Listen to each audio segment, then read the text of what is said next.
tinanggal ko to para i-check kung pwede pa i-repair or hindi. Fuse box circuit. Nandito yung mga socket connector.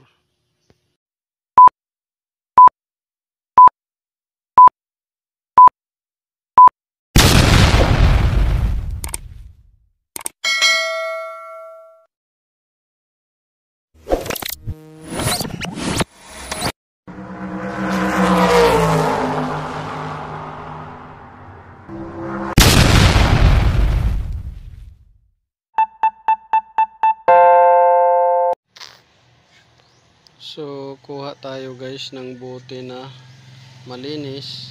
Ito bote na malinis.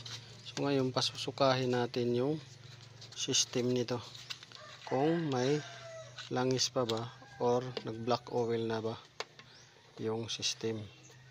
So kailangan na ma-probe natin to. Yan. So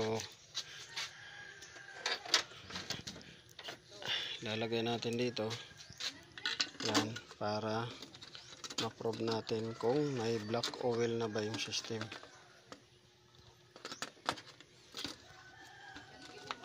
Yan. So dandahan lang nabuksan ninyo yung sa compressor side. Saka pasukahin natin. Yan. Yan.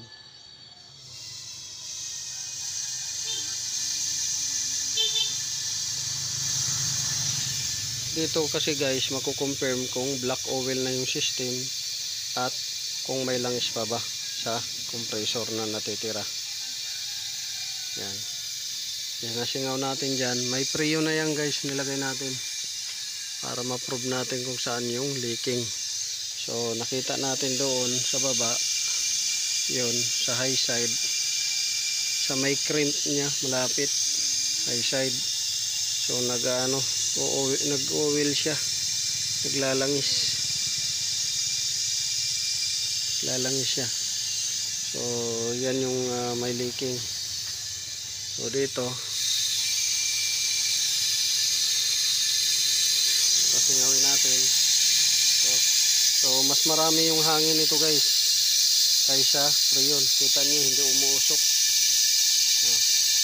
puro hangin na sa loob, wala ng freon. So ginawa natin to para ma-prove din natin kung may oil pa or black oil na yung system. So walang freon sa loob or mas marami yung hangin. Yan, pinasingaw natin. Dahil iba-vacuum natin at lalagyan natin ng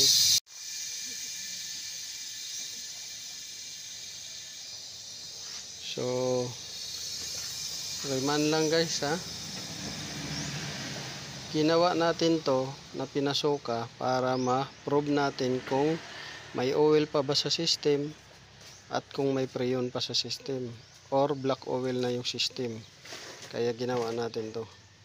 So ngayon walang freon, mas marami yung hangin. Tapos yung oil, titingnan natin kung may oil or black oil. So walang oil na, ayan o, walang laman, wala siyang sinuka. Dapat mayroon siyang susuka. So yun, na-probe natin na walang freon, mas marami yung langis, ay yung tawag dyan, hangin. So na-probe din natin na walang langis. So yun.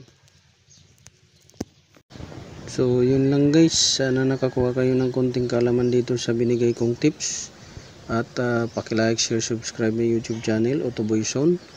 Saka wag skip guys yung ads natin para marami pa tayong video na magawa at makabili tayo ng mga equipment na pang tutorial. So this is Otoboy Zone. Maraming salamat. God bless you all.